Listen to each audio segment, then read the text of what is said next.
We used to think, well, you get the sleep apnea because you have insulin resistance and gain weight. But if you have disrupted sleep, your insulins are higher, your cortisols are higher, your glucose is higher. You're looking for highly processed, quick, energy-dense foods and less able to resist them. Why is not sleeping so bad for you, and why is sleeping so good for you? Probably should do that, yes. So sleep is when we're repairing the powers of both the mind and the body. Sleep is when we reduce inflammation, repair tissues. The discovery of the lymphatic system in 2012, 2013 is this passive channel that runs alongside our arteries and veins in the brain that fills with fluid when we're in deep sleep and allows a washing out of debris we may have accumulated during the day. Things so like, all those bad thoughts get washed out? Well, not the bad, well, the bad thoughts, no, but the amyloid plaque, that sticky plaque that we secrete in response to inflammation or injury, if it accumulates, of course, it can damage surrounding neurons and is associated with neurodegenerative disease and Alzheimer's disease. So in English, that means if you don't sleep, you're likely to get demented. It's definitely playing a role. Yeah. And this concept of bidirectionality, we know that sleep disruption, circadian rhythm disruption, sleep apnea is present in 2/3 of people with insulin resistance, prediabetes, diabetes. And it is a chicken and the egg thing. It is driving the bus. You know, we used to think, well, you get the sleep apnea because you have insulin resistance and gain weight. But if you have disrupted sleep, your insulins are higher, your cortisols are higher, your glucose is higher. You're looking for highly processed, quick, energy-dense foods and less able to resist them. Wow, so not sleeping is a risk factor for obesity. Absolutely. And heart disease. Yes. And cancer. And cancer. And dementia. And flares and of diabetes. autoimmune conditions. Yeah. And chronic pain. And fibromyalgia. So and anxiety and depression. I mean, it really affects everything. God, if I don't sleep, I'm depressed and anxious. But the more you worry about it, the harder it gets to sleep. Yeah, it's true. So, okay, so we have that chronic stress. What else is driving this insomnia pandemic, which is huge, right? How many, 70, 90 million people are struggling with insomnia? Right. So I do think that there's a need to address underlying contributors to anxiety and depression independent of their impact on sleep. So talking about what's going on, bringing in some kind of breath-based practice, whether that's yoga or Tai Chi or meditation, just to ratchet everything down. That's another important component of it. Yeah. And thirdly, you've already touched on a little bit about the dopamine with the phone, but it's also the dysregulation in our circadian rhythms. You know, we think about how there's been a lot of research about how important it is to avoid light exposure at night, for example. But everything we do during the day and when we do it is ultimately going to influence our ability to go to sleep when we want to and get the rest that we want to. So in other words, when we're eating all day long and snacking late at night and watching TV at night, that's signaling on our computers, that's telling our bodies and brain that it's day. Mm-hmm. So we want to actually reestablish a consistent circadian rhythm. Meal timing, so we're eating earlier in the day and then building in a fasting interval before we go to bed. So don't eat 3 hours before bed. No. Interestingly enough, there's, as you know, there's a connection as well with digestive function that eating late at night not only disrupts your sleep, but it's contributing to higher reflux, which can also interrupt sleep. So everything's interconnected. That happened to me last night, actually, because I went hiking and it's summer and it's so beautiful and it stays late and light. So we were didn't get down from the mountain until 8 o'clock at night. And I'm like, oh, let's go eat. I'm hungry. But then by the time we ate, it was 9 o'clock. And last night, I tossed and turned for a couple hours before I went to bed, which I usually don't do. Isn't that I was interesting? it was the, it was the eating late at night. So there's eating late at night. There's the circadian rhythm disruption. Mm-hmm. And this morning I went out and sat on my deck and the sunshine was out. So getting light in the morning is so important. Absolutely. So we don't do that. We're all on our phones or computers right away. We need the natural light to reset our brain. Makes a big difference. Light is medicine, right? It is. Light is medicine. It is. And also it could be bad medicine if it's the wrong light at the wrong time, right? Exactly. So we have all this there's this great book called Lights Out that I read years ago, Cindy, that was really talking about the advent of the light bulb driving chronic disease because of the disruption in our rhythms and so on. It's interesting. They've even looked at LED street lights disrupting the circadian rhythm of animals and insects too. So it's not just humans that are being impacted by this. And there's some other weird stuff that affects sleep that we don't think about. Like what else? Well, one of the conditions is restless leg syndrome.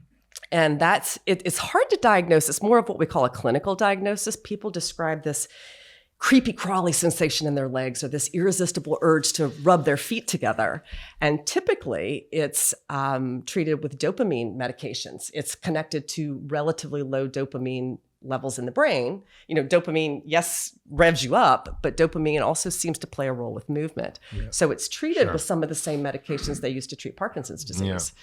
Yeah. But it turns out that can be more prevalent in people who have autoimmune conditions, in which case we want to address the underlying autoimmune conditions. There are some nutrient deficiencies that are going to make this symptom of restless legs more significant. Low iron, low vitamin D, low folic acid, low magnesium. So we really want to look at somebody's nutritional status. Yeah. And by the way, 80% of the population is deficient in vitamin D, 50% in magnesium, probably 20% in iron. I mean, it's like a lot of people are deficient in the B vitamins and they don't even know it. Right. And you go to your doctor and you have insomnia, they're not checking those things. Exactly. And there's even weirder things than nutritional stuff, right? Mm-hmm.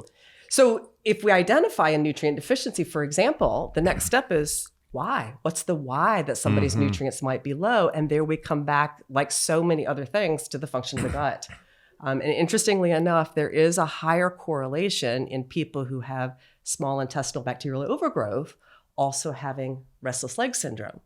Maybe because it's contributing to ongoing inflammation, maybe because it's also contributing to difficulty absorbing those nutrients from your food. Yeah. So we're even going to go a step further and say, is there an underlying issue with digestive function, absorption, and assimilation of nutrients that are So if your gut's a mess, it can also cause insomnia. Absolutely. And then heavy metals are another big one that we don't really hear about. Right. Lead, mercury, things that are under the radar for many, many people and unfortunately can be a problem.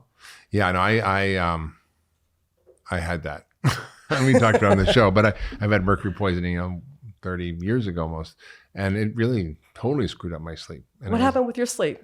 I just couldn't sleep. I was just really couldn't fall asleep, couldn't stay asleep, never felt rested, had chronic fatigue syndrome until I got the mercury out, got my fillings out, chelation, everything. I couldn't sleep. And it really took a long time to reset that.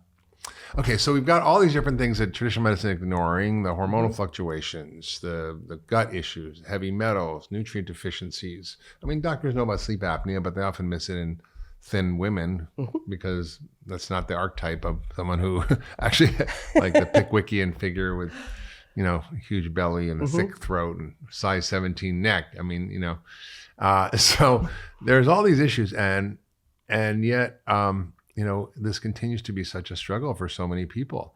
And the traditional treatments really are just stopgap. They don't really address the cause. So in functional medicine, the way we think about things is to look at some of these other factors. So in your practice, Eddie, how do you start to dig down? What are the kinds of diagnostic things you look at differently? We talked about all these different factors, but how do you identify what's the problem in this or that particular person? Well, I think it's the time to take a history and really understand all of the other interconnectedness that could be going on. For example, somebody with sleep concerns might also have digestive concerns, and then we might be thinking about assessing their digestive function, looking at a nutritional assessment. But I think there's a time and a place, and there's tremendous value in screening somebody with a portable sleep study because that gives you a tremendous amount of information. And we're using it, yes, to diagnose sleep apnea, but also to say, how often do you wake up during the night? How much percentage of time are you spending in REM sleep and deep sleep? Are you tossing and turning all night long? So it can give us a tremendous overview in terms of somebody's sleep throughout the night. And from that, we can also decide, okay, what else do we need to explore? And then we do some testing, right? You can look at nutritional levels. You can look at these vitamin D and magnesium and folate and iron studies. You can look at obviously the sleep apnea test, and there's home tests now you can do that are really great. We look at heavy metals, right? And the hormones. We can really get a sense of what's going on with hormones for people. If their estrogen and progesterone's all out of balance, it just happens in menopause. You see a lot of sleep issues. Heavy metals, like I said, we can test. So there's a lot of ways we can diagnose using functional medicine testing that you don't really get with traditional doctors that can help get underneath things. So tell me about this patient you had, because it sort of speaks to a lot of the issues that we're talking about And it gives you a little unusual approach to insomnia, something you wouldn't really get from a traditional doctor. Right. So this is somebody that, and one of the things I want to plant the seed for is sometimes we start with what we think is the most likely issue, and we gradually uncover more potential contributing issues and peel the layers of the onion. And this was a woman that I had known for years. She was pretty healthy in terms of her lifestyle. She exercised. She wasn't overweight. She ate a healthy diet. She didn't drink any alcohol. She was treated with antidepressants. She was on a serotonin reuptake inhibitor and Wellbutrin for her depression. And she was also on hormone replacement therapy. She was postmenopausal in her 60s. And she started complaining of fatigue and difficulty concentrating and just felt scattered. And by Sundays, she would have the need to take a 3-hour nap. So, well, that's unusual. So we did some of the usual testing for causes of fatigue. We tested her thyroid. It was okay. We looked at her iron levels or sugar levels. They were okay. So I decided to screen her with a sleep study. And it turned out you would not have looked at her and said, oh, yes, she is the poster child for sleep apnea. She turned out to have one of the most striking positional components to sleep apnea I've ever seen. When she was on her side, her sleep was normal, but when she was on her back, she had respiratory events that count as either a slowing of airflow or a stopping of airflow more than 60 times an hour. Wow. Well, she stopped breathing 60 times an hour. Yes. Like once a minute. That's a lot. No wonder she was exhausted, right? So when you see a positional component like that, I have people who don't want to do a sleep study because they don't want to, I'd never wear that stupid mask. But for her, we said, okay, well, let's start with retraining you to learn to sleep on your side. And she tried that. There's some commercially available positional devices. There are all kinds of strategies you can do. There's a very, very sophisticated technology. It's called the tennis ball Yes. strategy, where you sew a tennis ball into a T-shirt on the back. So if you roll over on your back, it makes you flip over to your side. Or the fanny pack with the pillow stuffed in it. Yes, Yeah. There's all kinds of strategies you can do. And of course, it's big business, right? You can buy a slumber bump or a bumper belt. Oh, I didn't know they had those. I was on the tennis ball track. Even more sophisticated, there's now a biofeedback device that's a strap around that vibrates when you roll on your back. So it's sort of autogenic nighttime training to get you. So that's what she used, interestingly enough. And it helped a little, but she was still tired. So as we're peeling the layers of the onion, she had some digestive symptoms, a lot of bloating, a lot of discomfort. And we had done a full sleep study. She had restless legs and periodic limb movements. Mm-hmm. She turned out to have a very abnormal breath test for small intestinal bacterial overgrowth. That means bugs growing in your small intestine where they don't belong. Right. Which can cause inflammation.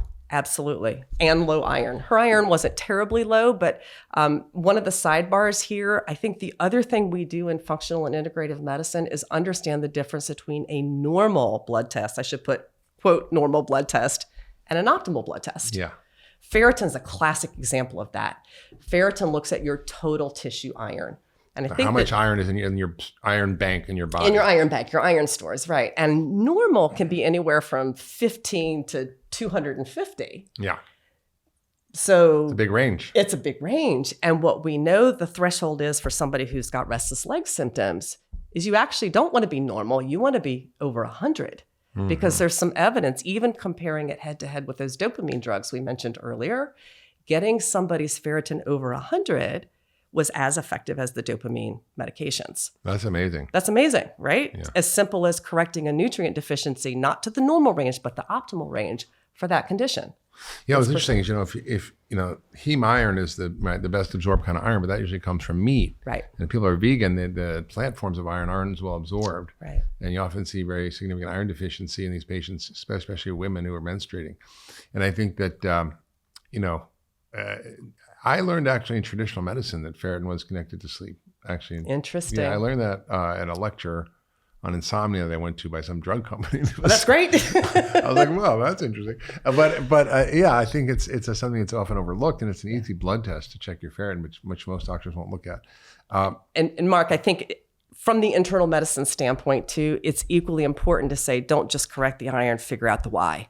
Right. You don't want to miss she got blood colon loss cancer. somewhere. Absolutely. She had a stomach ulcer. She just menstruating heavily. Does she have a bladder cancer? like something, right? Right. So I think that's really important. You're right. Just don't look at the symptom, look at the cause. Right. Because low iron is a symptom. Right. It's not a cause, right? Low iron may cause insomnia, but what causes low iron? So that's what functional medicine does. It keeps going upstream. And you said something a couple of times that I just want to come back to, which is peeling the onion. So one of the principles of functional medicine from our mentor, Sid Baker, who is this cool old guy, Yale professor, erudite, super smart, one of the most thoughtful men in medicine, people in medicine, period. And he said, we have the TAC rules that help us sort of determine how to figure things out. One is if you're standing on a TAC, it takes a lot of aspirin to make you feel better, right? Take out the TAC. So if, the bacterial overgrowth is causing the restless leg syndrome, you can take a lot of these traditional medications, but it's going to take a lot of medication to make it go away. Or if you fix the bacterial overgrowth and that'll help. But then also if you're standing on 2 TACs, taking one of them out doesn't make you 50% better. So she had bacterial overgrowth and she had iron and she had the positional thing. So it's like usually 3 or 4 or 5 things. And the problem with medicine is we are so focused on the one thing, you know? There was one other piece related to her story that I think is also important to call out. Addressing all of those things, her sleep quality was still not what she wanted to be. So we had a conversation and she relayed the fact that when she was growing up, things were pretty unsettled in her home of origin. There were a lot of late night parties, a lot of noise, and bedtime became a time where she didn't really feel safe and quiet and comfortable. So we also talked about referring her to a life management behavioral therapist to really talk about what it meant to be safe and regaining that sense of being okay, being in bed. And I think that goes hidden as well, that a previous history of trauma or not feeling safe can also show up with insomnia and difficulty sleeping. Yeah, and I think that's a big thing for a lot of people. There's a questionnaire you can do online called the ACE questionnaire. It's Adverse Childhood Events, and you get a score. And if you have a high score, it means you've had a crappy childhood and you probably have some level of trauma. And different people respond differently to the trauma. Of course. But, PTSD is so prevalent and our nervous systems are so jacked up in general. So it's sort of like acute on chronic.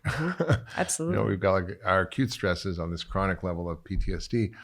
And it leads to so many physical, psychological, emotional stresses for people that And there's a lot of ways to sort of access that, there's, you shared about how you use cognitive behavioral therapy or yoga or meditation or breath work or, emotional freedom techniques. There's all kinds of techniques out there, but now people are exploring, psychedelic assisted therapy, MDMA, psilocybin therapy. It's legal in Oregon now. And there's some interesting research going on, Johns Hopkins and NYU and others are really looking at how do we help people with some of these chronic long-term traumatic events and experiences. And I think, sort of listening to, it's just so interesting to hear that you're dealing with, something as simple as insomnia can be quite complicated. You have to look at inflammation in the body. You have to look at where's it coming from? Is it the gut? Is it heavy metals? Is it hormonal changes? Is it nutrient deficiencies? Maybe it's food sensitivities or allergies? Maybe it's low thyroid. There's things that we just don't often think about. And so what's so satisfying with functional medicine is we're able to actually dig into these things and look and see the why. We say functional medicine is the medicine of why, not what disease you have, which is helpful, but it's not the end of the story. We go, well, why do you have that disease? And that's the challenge with traditional medicine. It's like you make the diagnosis and you stop thinking. Okay, you've got depression. Here's antidepressant. You've got insomnia, you take the sleep pill. Oh, you've got rheumatoid arthritis, take the rheumatoid arthritis pill. Like, not why do you have insomnia or depression or rheumatoid arthritis or migraines, but like why? And that's what's so powerful. So, and then there's some basic sleep practices that are really good. We've covered some of this, but I think it'd be good to go over it. And I think, and I think it's important to emphasize that everything matters. Sleep, exercise, stress, obviously your diet plays a huge role, nutrient status. And that's what we do in functional medicine. So we dig down into it. So talk about some of the other factors around sleep hygiene that we sort of haven't touched on in terms of diet and lifestyle and food and exercise. Sure. I think first and foremost, we have to recognize that sleep, you and I trained in an era where sleep deprivation or how little sleep you could get by on was a badge of honor. Yeah. So we need to shift that internal dialogue that we all have that, oh, if I'm sleeping, I'm wasting my time and I'm not getting my stuff done. So first, honor the importance of sleep for your overall health and well-being, and even your ability to stick to your intentions around choosing healthy foods and sticking to your exercise plan. Then create a sanctuary that's really conducive for rest and relaxation. Dark, quiet, cool, ideally electronics out of the bedroom or turned off if you can. Getting rid of all of the light exposures, even your chargers, that had that little light. Like those lights, those red, green lights on different devices. I'm like, that drives me crazy. I had a patient who told me she traveled around with black electrical tape whenever she went to a hotel, and she would put it over all the little light sources in the hotel room. I travel with eye shades because you never know where you're going to be. Yeah. So those two, quiet, calming. And I think this idea that you go, hop in bed and turn it off like a switch, that doesn't work either. So building in a transition to rest and relaxation. If you can do an hour, that's great. And getting off the devices, not watching TV, maybe reading a book or journaling or doing something, taking a bath, stretching in the tub. I mean, there's all kinds of wonderful ways to ease into rest and relaxation. I like the hot Epsom salt bath and lavender drops because the lavender lowers your cortisol, the magnesium relaxes you, and the sulfur and the Epsom salt helps you detox. That's my favorite as well. And then you go to your cool bedroom and you do your legs up the wall yoga, restorative yoga position, and bingo, you've got your transition to rest and relaxation. So powerful. And alcohol obviously is a big factor for people. Yeah, that's a tough one. So the rough analogy is this. It's funny, when they asked partners of people with insomnia, how many of them were suggesting that they have a drink to go to sleep, it was about a third of them. So people think alcohol is going to help you sleep, and it might make you fall asleep. But then as it clears out of your system, there's an arousal. It can exacerbate hypoglycemia. It makes you wake up. It's going to make sleep apnea worse. If you're a woman in midlife, oh boy, it's a bladder irritant. It's a hot flash trigger. So it's really affecting sleep in a lot of ways. The rough equivalent is there's about an hour of sedation followed by an hour of arousal. Yeah. Yeah. So if you had a glass of wine at 6 and you go to bed at 10, it's probably not going to impact your sleep as much as if you have 2 glasses at 8, or like your late dinner last night, if you had a glass or 2 of wine. I had a beer. Yeah. That has another impact on your sleep. I just noticed it. Actually, I had an Oura ring for a while and I was tracking my sleep. And I noticed whenever I drank, my sleep pattern was so disrupted. Quality of sleep, the depth of sleep, the amount of REM sleep, deep sleep, snoring. All that. It's really fascinating. And then caffeine also is another big one, right? Yeah, absolutely. And we're all different in terms of our caffeine metabolism ability. Some people are really fast metabolizers. I happen to be one of those. But if you're a slow metabolizer, half of your cup of coffee from noon could still be in your system at 9 o'clock at night. And most of the time, we're not thinking back to that noon cup of coffee. With food, it's really about quality, quantity, and timing of food. It's all three. Yet another area that's impacted with the health of the gut microbiome is sleep. And data is suggesting that people who eat a wide variety of colorful fruits and vegetables tend to have better sleep quality, whereas a highly processed standard American diet is associated with more sleep disruptions and less deep sleep. So quality matters. We already touched a little bit on the timing of eating. So eating your calories earlier in the day also helps re-regulate those circadian rhythms. So the clocks in the brain and the clocks in the body that are ideally going to be working in sync with each other, they're influenced by light, by movement, and by food. So when we line all those things up during the day, it's going to help us get the rest that we need at night. So important. This is such good information. Let's talk about what are the challenges that you see in your clinical practice around women and sleep, and what are the main reasons that you're finding? And some of them are unexpected. Right. And then let's go into how there would be traditionally approached by conventional medicine, and then we'll dive into functional medicine. Sure. So I think the first thing is that some common sleep conditions like insomnia and restless legs, they disproportionately affect women, and they can have a connection to lifestyle. Sleep apnea, interestingly enough, gets underdiagnosed for women. And there's a lot of reasons which you can dive into it, but some of it has to do with stereotypes on the part of clinicians of thinking about sleep apnea being a man's condition, Some big, especially if heavy they're old overweight. guy, right? Especially putting weight on pounds, around. right? Yeah. But lean women can get sleep apnea too, and it may show up very differently. Yeah.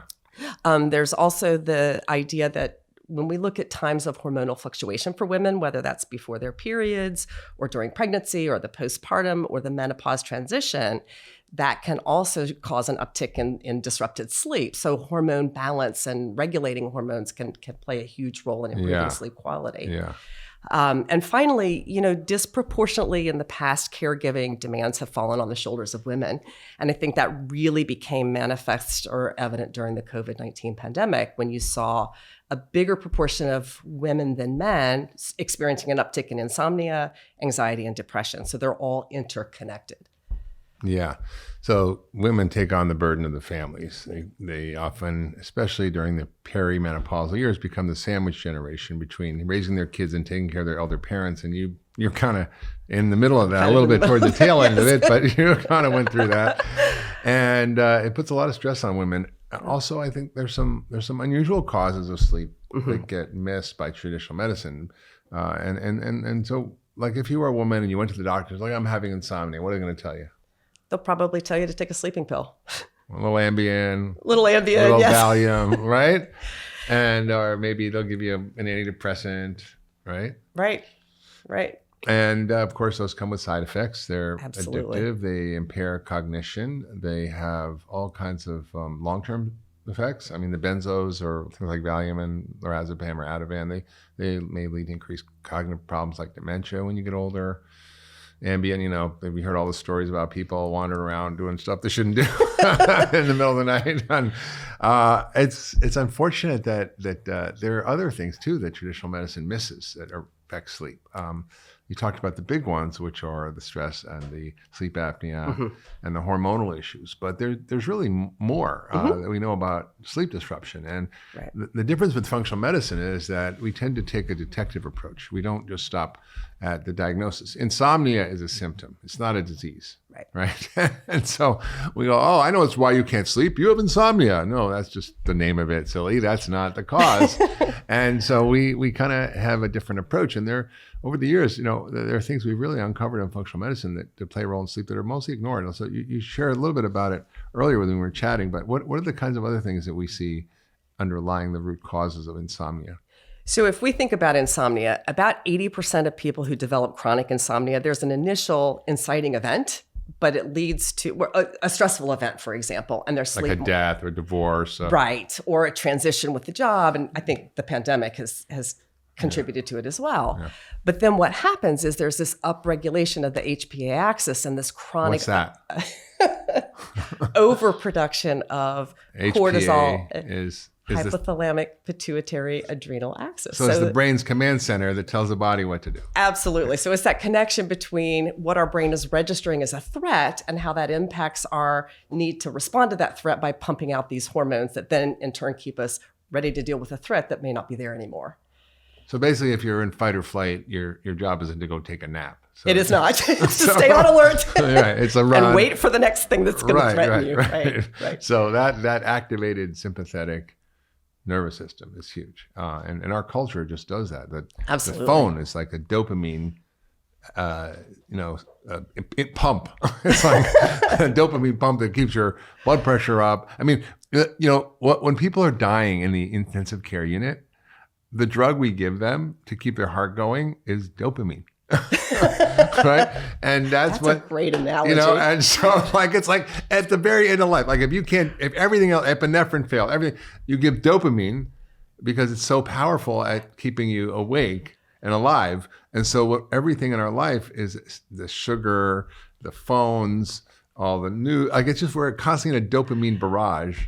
It's funny you said that because I've had people tell me, I wake up at 1:30 every night. I said, well, how do you know it's 1:30? Because I look at my phone and I says 1:30. And that, again, perpetuates the cycle because then you're thinking, oh, it's 1:30. Mm-hmm. Oh, crap. I'm awake. I should be asleep. And then it just becomes. Yeah. The best thing I ever did for my sleep issues, because I struggle with them as well, is is putting my phone and my watch off, like just Yes. taking everything out and like not knowing what time it is and just letting my body do its thing. I think that's brilliant, Mark. And even sleep trackers, for some people, it can be a double-edged sword because you're thinking, okay, what's my tracker show me? How well did I sleep last night? So it's that learned pattern. You want to know my secrets for living a long and happy and healthy life? Well, all I have to do is check out my weekly newsletter, Mark's Picks, where I share my favorite tips for health, longevity, well-being, and lots more. Check it out and link below. When you get a good night's sleep, it's like the world just looks rosy. Yeah. And when you don't, it looks depressing, gray. And that's an important thing too, if you pay attention to how you feel. So you mentioned the Oura Ring. People ask me, how good are these trackers for telling you about your sleep? They don't diagnose a sleep condition, but sometimes you can gain some insights. For you gave a great example of this. You found, oh, look at this. When I've had alcohol, my sleep is not as good. Variability, everything. And then you pay attention, well, how did I feel the day after? Yeah, I was more tired. Yeah, I was more irritable. I was looking for different foods. So I think the more you build that internal awareness of that connection between your sleep and how you feel the next day, that's a win. That's really how you learn to prioritize it.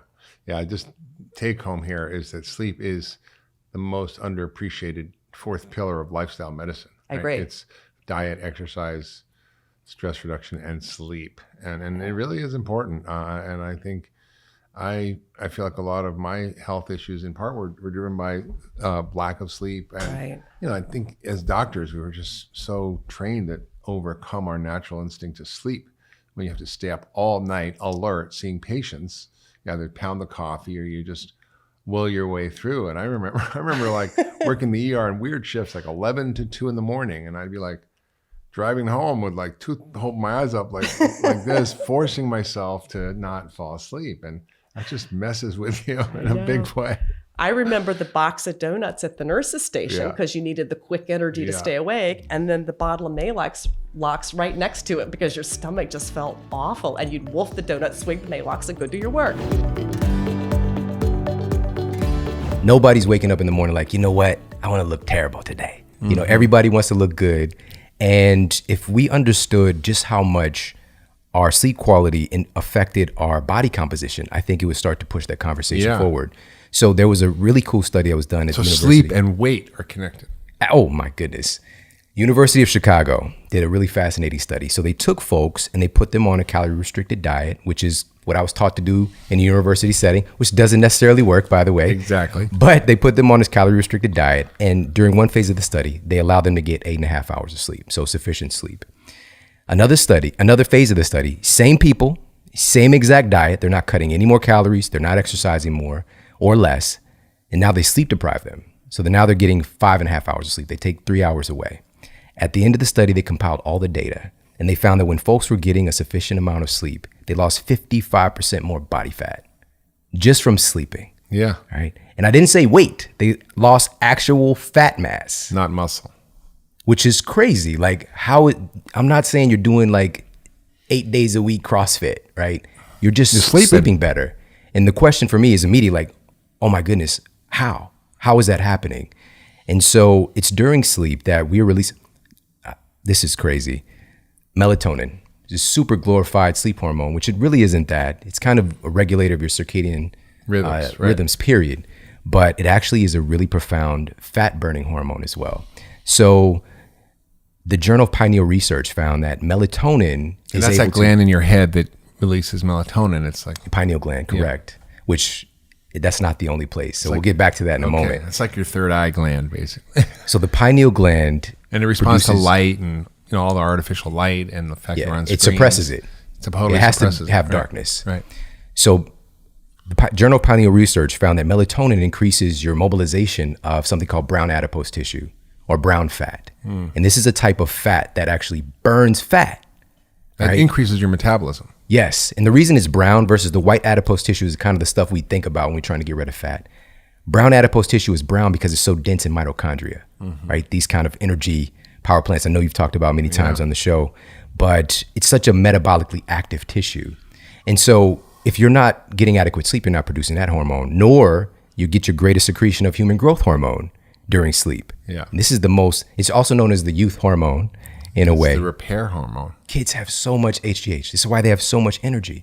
It's muscle sparing, and also it's a big component of you healing and recovering. And so you're missing out on that.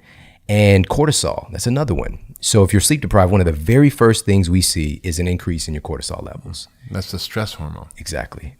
And cortisol has this interesting ability to literally break down the muscle that you're working so hard to build. It's terrible.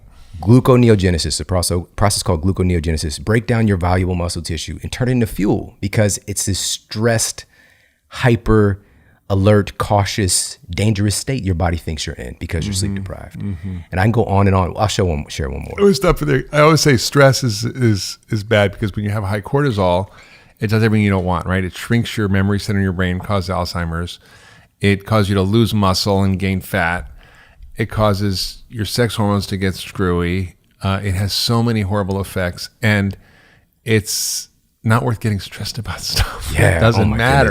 Goodness. Like there's stuff that does matter that you have to worry about, but the truth is most of the things we react to and stress about are just our beliefs or thoughts. They're not really real, right? Yeah, and I even focused on that as well, because a lot of folks have what we call clinically just a lot of inner chatter. The brain is a very vocal and kind of noisy organ. Yeah.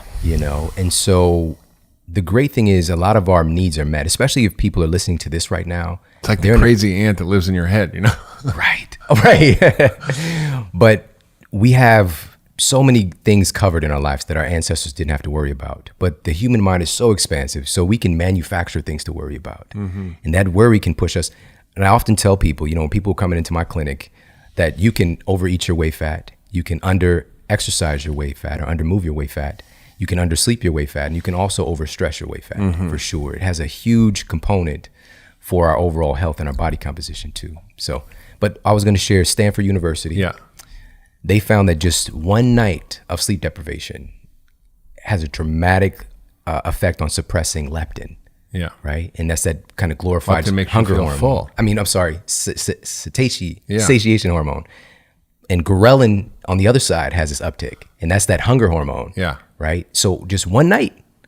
And it makes you crave a ton of carbs. I want to ask you this. I was going to say, I know you've been up late before. Oh, yeah. But I don't know if it's me or if anybody else listening. Have you ever been up at like 2:00 in the evening, maybe at a party, or maybe just kicking back watching TV, and you're like, you know what? I really want a salad right now. Nope. No. If that's ever happened, I'll please inform me.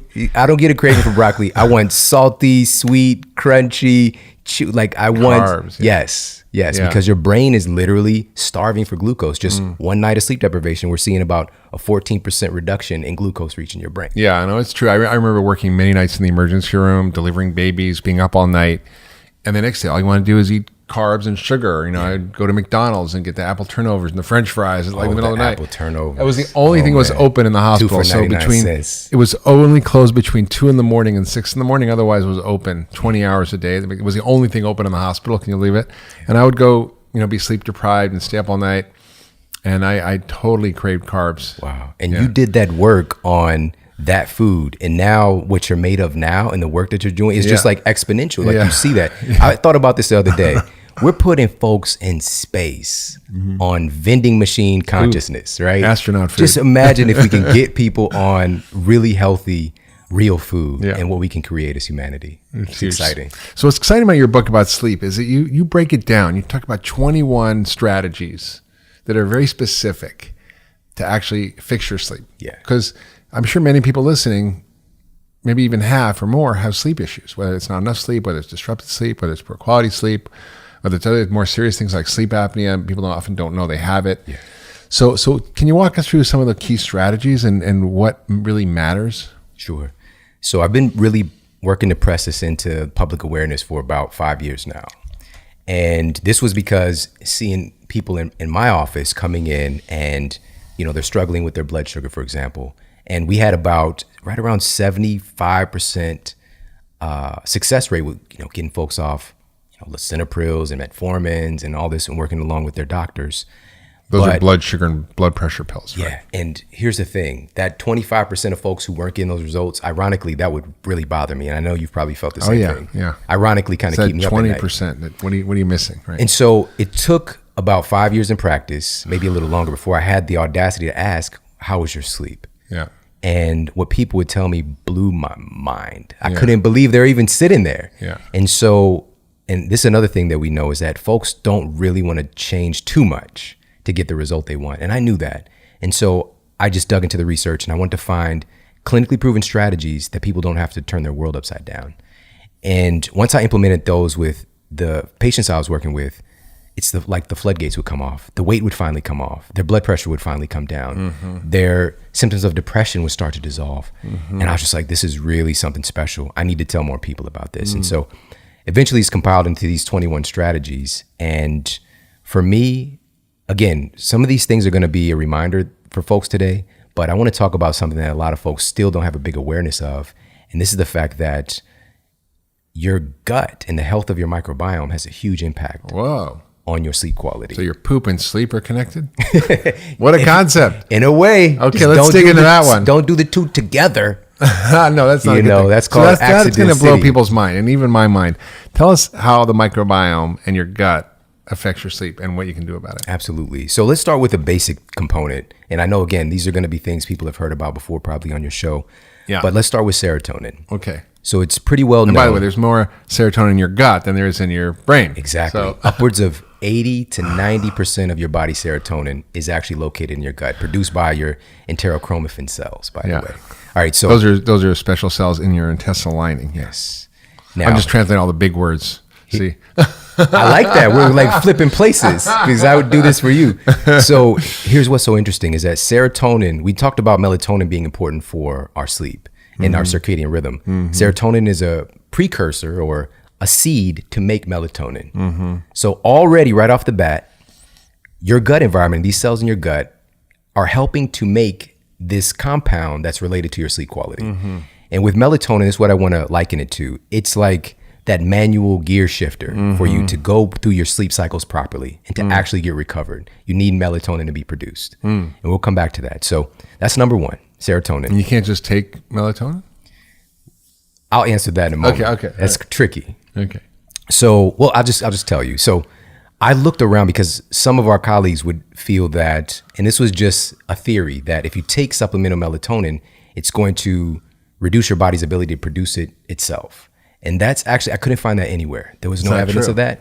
What I did find was taking supplemental melatonin, taking too much or too frequently can downregulate receptor sites for melatonin. So your body can still produce it, but the receptor sites that actually do something with the melatonin can get downregulated. So the key is there, but the lock isn't.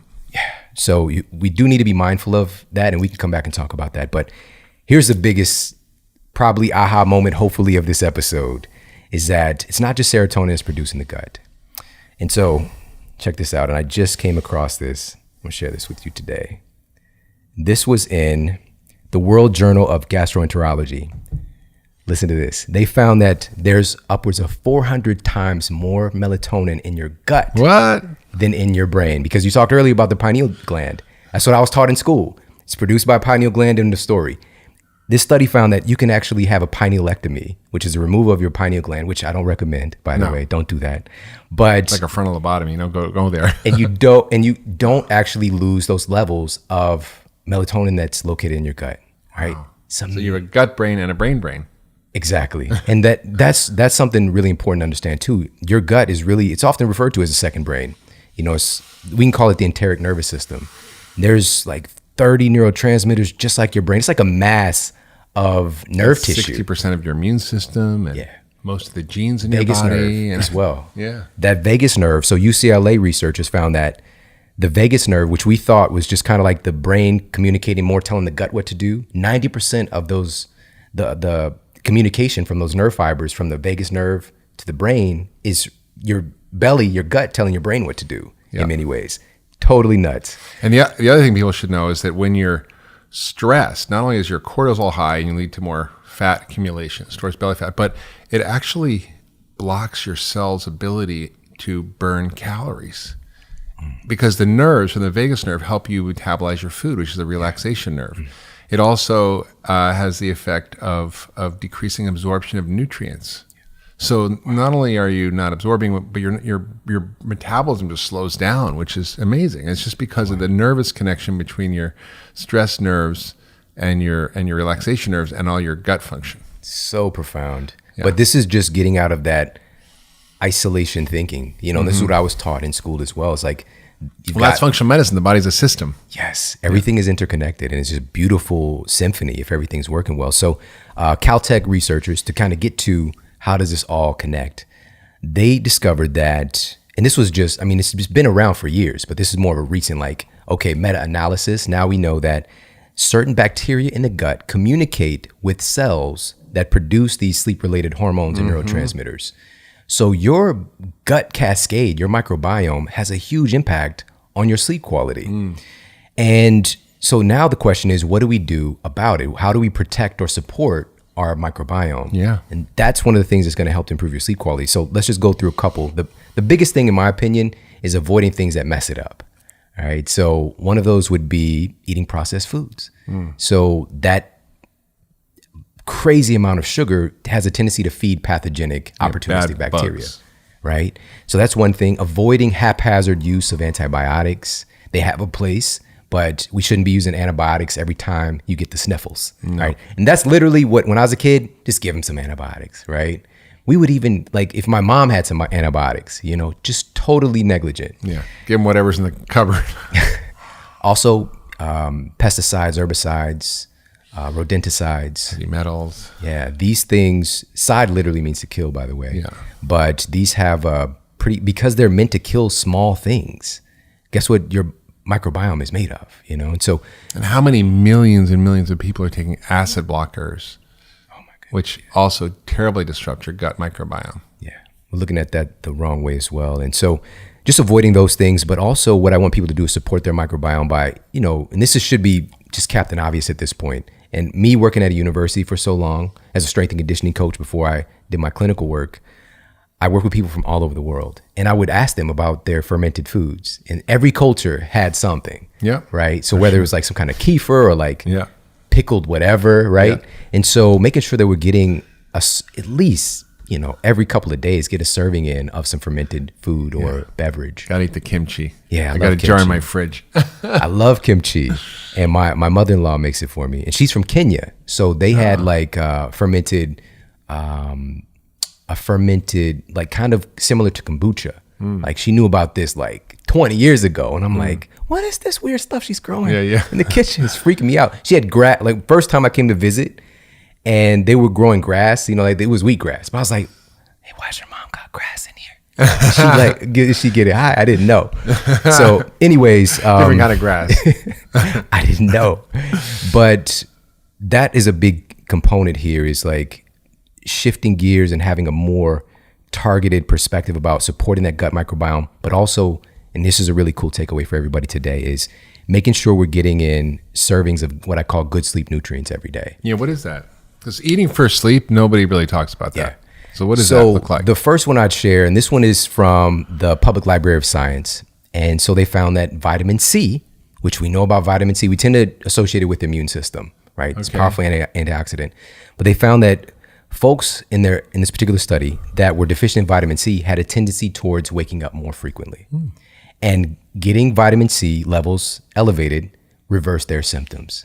All right. So that's just one example. So iron's the other one. If you have a low ferritin. Iron is another one. Right. Yeah. That's, oh my goodness, that's huge. And especially more so for women. Yeah. It tends to be. And another one, this was published in the journal Sleep. All right. This is the big journal. And what they found was calcium. Right. And so this goes back to that story that I was told about calcium. It is important for sure.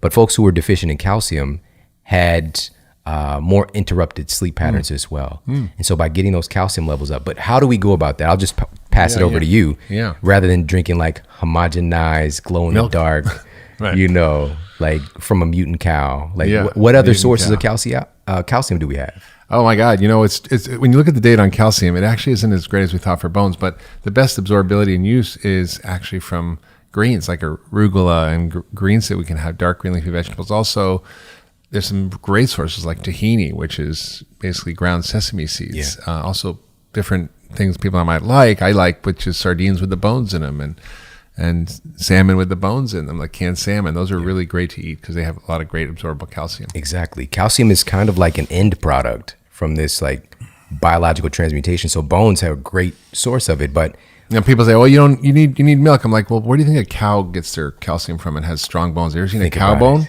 They eat grass, and so they should eat grass anyway." It's this really fascinating process. It's kind of like a biological transmutation of sorts, where certain things come together to create bone, right? Yeah. So like you need silica, you need boron, vitamin right? K2, yeah. All of these things come together to make this magic happen. So, and by the way, I want to give some sources with vitamin C.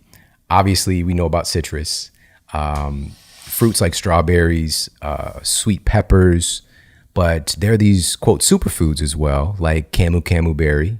Mm-hmm. This might be the highest botanical source of vitamin C. Super tart, tangy fruit.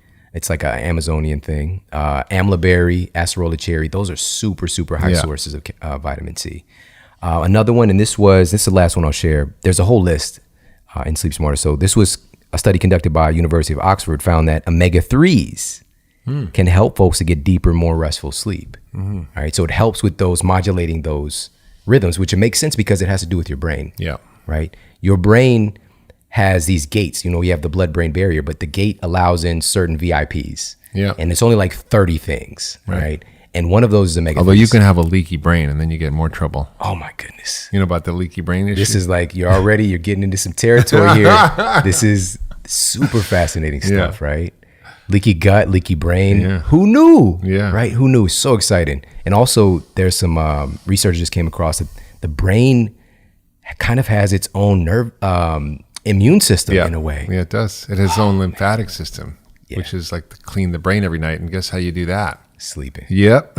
It's 10 times more active. Yeah. I mean, we know if you don't sleep, you're at much higher risk of Alzheimer's because you can't clear out the garbage and your brain gets toxic. Yeah. It's fascinating. It's run by the glymphatic system. Yeah. So that's like a little shout out to the glial cells that help to run it.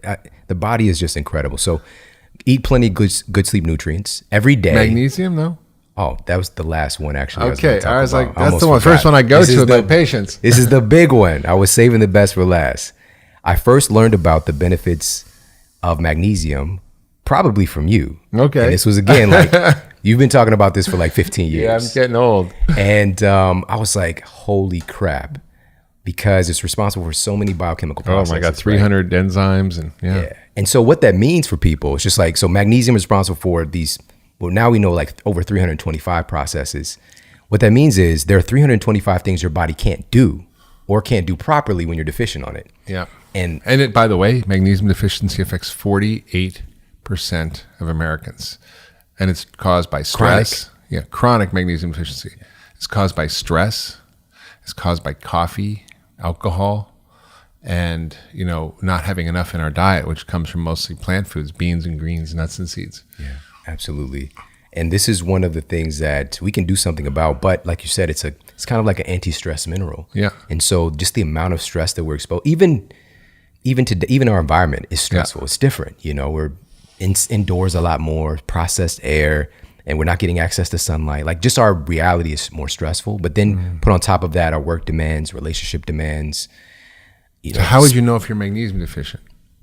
You can get a test done, but I really By the way, most of the tests are very inaccurate. Yeah. Red cell magnesium is better, but it's mostly symptomatic. And actually, the way we really have to diagnose it is called a magnesium load test, where you give people a high dose of IV magnesium, and then you collect the urine for 24 hours. And if nothing comes out, it means their body sucked it all up. And if it all comes out, it means they have enough. Right. So I think, magnesium testing is tricky. So you got to go by the symptoms. Exactly. That's the thing. And what I was going to say is I always err on the side of how do you look, feel, and perform, and in my practice, there were only a couple supplements I would recommend. Magnesium was generally, and maybe for 80% of the people that came in, because there's such a tendency for people to be deficient in it. And so, but here's the issue. So food first, obviously. Anything green is going to be a good source of magnesium. So just keep that in mind. Kale, collard, mustard greens. But outside of that, supplementation can be tricky because we have this bowel tolerance. Yeah. Right. So even if you take a little bit more than your gut can handle at that moment, and you might need to really get your magnesium levels up, you're going to activate what we call clinically disaster pants, which means the potentially pooping in your sleep. Yeah, right? there you like go. the whole thing. This goes full What's a circle. laxative? Milk of magnesia, right? Yeah. Magnesium citrate is what they give people before There you go. they have colonoscopies to clean out their bowels, right? It works. So, and there's different forms, and some are going to be better for different people. But what I don't know if you've done this or looked into this, but like topic magnesium. Yeah, you can use on the topical skin. magnesium. Yeah. That's what I do. I even brought some with me when I travel. You know, Yeah. I keep it in my bag, and I love it. I think it's fantastic. It's important, and people can, overlook symptoms that are all caused by magnesium deficiency, right? Sleeplessness, insomnia, anxiety, palpitations, muscle cramps, menstrual cramps, seizures, arrhythmias, palpitations, all those things are caused by magnesium deficiency. And it's interesting, in medicine, we don't really think about it, but it's used as a, quote, drug in the worst cases because drugs don't work. For example, preterm labor, someone comes in, they're having a baby too early, you give them intravenous magnesium. Someone comes in and they're having high blood pressure and seizures in pregnancy, they give them intravenous magnesiums. People have cardiac arrhythmias where their heart is beating crazy beats in the emergency room and none of the drugs work, you give them magnesium. Yeah, it's pretty interesting, and it's something we use all the time in medicine, but we don't think about it in this way, but it is probably one of the most powerful things for sleep for people. Absolutely. And Oz told me that he would use it for open heart surgeries. Yeah, you know, to keep that heart going. It's profound. Yeah, it's really profound. Right. So, and it's sort of the relaxation mineral, sort of antidote to stress. So, besides the nutrients, the processed food, all this stuff we're eating, what are the other key tips that people need to know if they're not sleeping? And what are the other causes of sleep issues? Because you mentioned the gut microbiome being a cause, right? So you can take all this stuff and eat the right diet, but if you don't know what the cause is, so tell us about what the causes are that are common, and then what are the other key strategies to actually help people sleep? That's such a good question. One of the biggest causes that I would see is having a upside down cortisol level or abnormal cortisol rhythm. Yeah. And so folks are having their cortisol too low in the morning, making it very difficult to get out of bed. And then it's too high at night. And so they're just like up. And so this cortisol rhythm, and by the way, so cortisol has definitely gotten a pretty bad name, and rightfully so, but it's not all bad. You actually need cortisol to like make thyroid hormone. Yeah. It's just if it's produced at the wrong time in the wrong amounts, then it could be a problem. Yeah. And so to help folks to reset that cortisol rhythm, what we call a cortisol reset, this is super low hanging fruit, and anybody can do this. This is so cool. And I've seen so much good success with this. Hanging on the edge of my seat here. So Appalachian State University did a study, and they went to find out, would the timing of your exercise affect your sleep quality? Yeah. And so they took test subjects and they had them train exclusively at 7 a.m. for one phase, train exclusively at 1 p.m. in the afternoon, and then train exclusively at 7 p.m. for the final phase of the study. They compiled all the data, and they found that morning exercisers, first of all, they tend to spend more time in the deepest, most anabolic delta stage of sleep by exercising in the morning. They found that they had a tendency to sleep longer. They had more efficient sleep cycles overall. And here's something cool. They also found that the morning exercisers on average had about a 25% greater drop in their blood pressure at night, which is kind of correlated with that deactivation of that sympathetic fight or flight. And 1 o'clock wasn't good? 1 p.m. it was negligible in the change, and they did see some benefit with the 7 p.m., ironically, which you got to be careful with that because that might get your body temperature too high. Your cortisol can get elevated. Yeah. But I even have a children's book that I read to my son when he was little, and they like take the kid through a bedtime ritual with the characters. One of their rituals, like old timer type things, is doing exercise before bed, right? Like tire yourself out, I guess, is the approach that you might think. And there's a difference between getting great high quality sleep and passing out from exhaustion, right? Because then people are tired and wired and they fall asleep and then they wake up because their cortisol is still high. Exactly. Yeah. And so what we want to do, and how so does it work out work? in the morning? It gets that cortisol rhythm. It gets that cortisol elevated in the morning to kind of put it back on track because it should be elevated if it's a normal rhythm, somewhere around at its peak, maybe 8 to 10 a.m. and gradually drop as the day goes on. And so, but the question is, well, maybe I can't. I have whatever in the morning, kids, work, whatever. I work out in the afternoon, just 5 minutes, 4 minutes. You can do Tabata, right? 20 seconds of exercise, 10 seconds of rest, set your phone timer. Incredible. First of all, you're going to get some fat burning benefits, right? And that post exercise oxygen consumption, right? You're going to be burning more calories, but also it's going to help with your sleep quality at night. And so that's one of the big low hanging fruits is just to get in at least 5 minutes of exercise in the morning.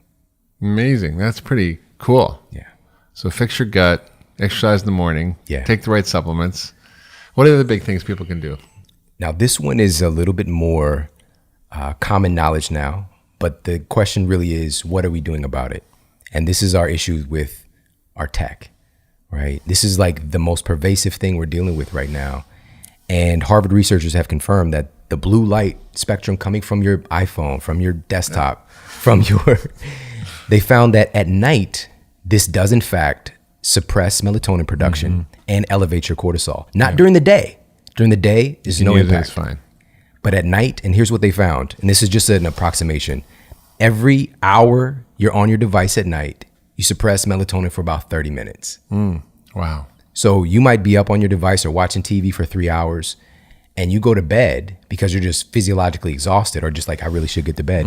You're not even producing adequate melatonin to take you through your sleep cycle for almost 2 hours into sleep. And so again, this is why we're waking up tired and we're not really getting high quality sleep. Is because we're destroying this process of producing melatonin. So our friend Dave Asprey has these blue blocker glasses.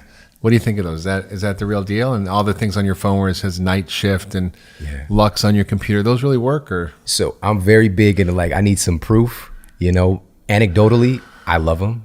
When I put them on, I get sleepy. I have and I went through the spectrum because I was doing this. Glasses. Yeah. I mean, literally I was doing this like 6 years ago. I ordered some like wood shop, like they Not were the huge. sexy ones they have now. I don't know how my wife even liked me. Like, who is this guy? If somebody came to my house in the middle of the night, be like, "Are you building a store? Like, is this wood shop?" So I went from that, and I just gradually got to some cooler ones. But we are starting to see data trickle in now that it does help with that kind of sleep onset and that feeling of being tired, and also potentially we're seeing a little bit of evidence that it can help to make your sleep cycles more efficient. That's with the blue light blocking glasses. With the apps on the phone, we don't have anything yet. But that doesn't mean that they don't work. We just don't know yet. So Does it take out the blue light on the phone? Or not really? yeah, that's the question. Like, is it actually doing the job that it's saying it's doing? It's like, so anybody has an iPhone, for example, it's a tool that's built in, night shift. You could set it and forget it. I do it. For the desktop laptops, Flux. I've been using that for about 7 years, probably. F.lux. You can Perfect, just download it. It's free online. Yeah. And it just takes out, supposedly kind of cools your screen off. Yeah. Well, in essence, warms it up. If we're looking at the Kelvin scale. Right. A little more orangey, but yeah. And you can easily, like if you're a designer, like you can just click a button and then you can turn it off and turn it back on. But I've, again, just in my practice, so many people would say just by doing that, they would sleep better. They'd have less eye strain or headaches. And so these are things that keep in our back pocket. Hey YouTube, if you like this video, you're gonna love the next one. Click on it to check it out today. Getting quality, sufficient sleep on a regular basis is, without question, the foundation of mental and probably physical health as well. You already knew. No, I know. I mean, So- listen, this is so huge. This is such a huge idea. So sleep is divided